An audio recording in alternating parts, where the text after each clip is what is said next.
coaches, for both of you guys just coming out of bowl practices here, curious who maybe some young stand-outs have been on both of your sides of the ball and who's had an impressive last few weeks. Yeah, I think there's a ton of opportunity in this game for our guys on offense. Some senior guys too, right? Up front, Mitch Walters, Drake's done a great job down the stretch. Within the tight end group, Tyler Stevens, Jordan Harris. And then at receiver, Marquise Johnson, Josh Manning, Daniel Blood. James Madison's going to get some time out there, and Logan Bucky. So really just excited to see those guys go out there and compete. Yeah, I mean, it's an awesome opportunity. You kind of get a long spring ball. You got 15 practices in, and I think 14, 15. So you get a chance to really see some of those young guys, back up on varsity, work some good early on. So it kind of kickstarts you in terms of spring practice. So it's been awesome for those guys. This is also for both coaches. Coach Moore, for you, just how would you evaluate year two, and then for you, Coach Batoon, how did year one go, and what did and what would you want to improve on? Yeah, very, very appreciative of our guys' consistency, doing the work, having belief, working through adversity, the offensive staff being very collaborative, solution-oriented. There's a couple games there, right? We didn't play our best, but then adapted, adjusted, and improvised and finding ways to win. Coach Strink talks a lot about having grit, and that's one thing over the last 2 years. I believe the stats, someone brought it to my attention, we've been in 11 one-score games and won 10 of them. And a huge part of that is having belief that you can get it done. Yeah, I spoke to some of the seniors, the last true unit meeting we had, and so appreciative of through the transition, their buy-in. I think that really helped us, not fall back, in the transition year. But super appreciative of those guys, the work they put in. Things that I'm was really happy about this past fall. I thought, again, like Kirby said, the amount of close games that you play, one-score games. It talks about the camaraderie. It talks about the brotherhood, belief in one unit to the other. And those are things that I'll cherish, as I look back on this season, being able to win those tough games, and really, you're one possession away from really being in a great situation. But super appreciative of those seniors and what they mean to us in that program. For both of you guys, respectively, you talked a little bit about the opportunities that are going to be created in this game. So for you, Kirby, could you just talk a little bit more about kind of the trio of sophomore wide receivers that might be getting more opportunities, and then Corey, Nick Rodriguez, and then Jeremiah Beasley? Yeah, first, Josh Manning, from the start of the season to where he's at right now, has done a tremendous job of growing, playing faster. A huge part of our offense, right? He went down. Daniel Blood is a glue guy. We can move him around at different positions throughout the offense. James Madison has grown, right, with the extra practices, going with the first and second group, rotating in, and then Logan Bucky, a guy who's played a ton of special teams who will use within the offense in this game. It's going to be a challenge, right? Iowa has set the standard for defense in college football, and they don't get anything easy.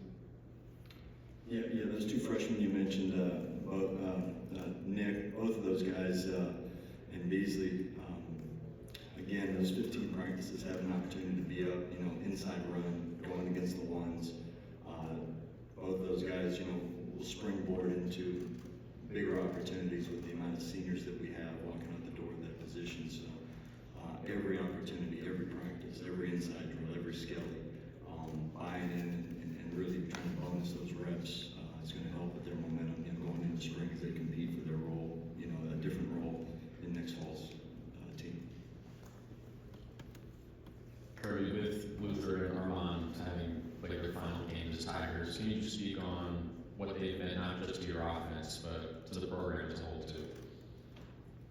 Yeah, very appreciative of those guys buying into the offense, consistency. I know overall, as an offense, that's one thing that really grew throughout the season last year, carried into this season.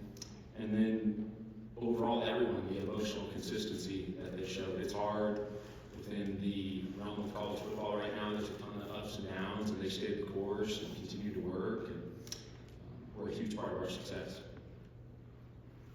We have two For Coach Moore, I'm curious what the last couple of weeks have looked like for you working with a quarterback who's about to be in his last game, but then also going out and signing a pretty big quarterback for next year. Just what does that balance have to be?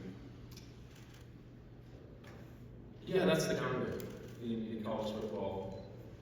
Building for next season while finishing this season with the bowl game.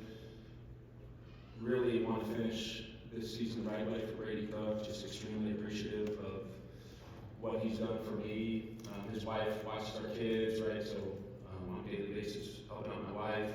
He's a winner. He's been consistent, emotional consistency, and just his ability to win 20 games in the last 2 years.